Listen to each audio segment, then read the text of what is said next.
Now coming to the most important segment of lang chains, that is chains. Eventually you might be building out more complex applications using LLMs, where you might be interacting with multiple LLMs. You would be taking multiple actions. It won't be a single action problem where you are providing a prompt and getting an answer. It might not be like that eventually, or you might need to integrate with specific third party tools or APIs or Python or packages. So in that case, chains can be of a great help.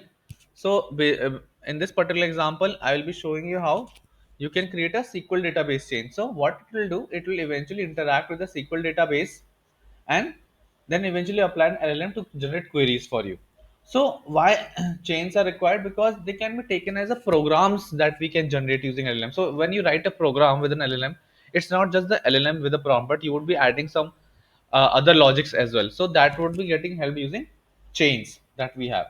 So in this particular example, you can see that we are creating a SQL database chain. So what we are doing, we are in using this SQL database chain, we would be able to connect with this particular server, and then eventually using the tables present at this server, we would be providing a prompt to write queries for us. So it is not just giving a prompt and getting an answer, but it is doing some internal work also to access the data, to connect with the server. So that stuff is getting helped with a chain.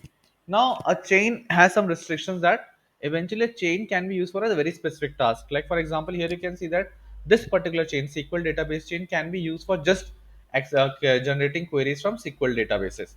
Or there are other chains like like text tagging chains, which can be used for just tagging the text. They are not flexible enough.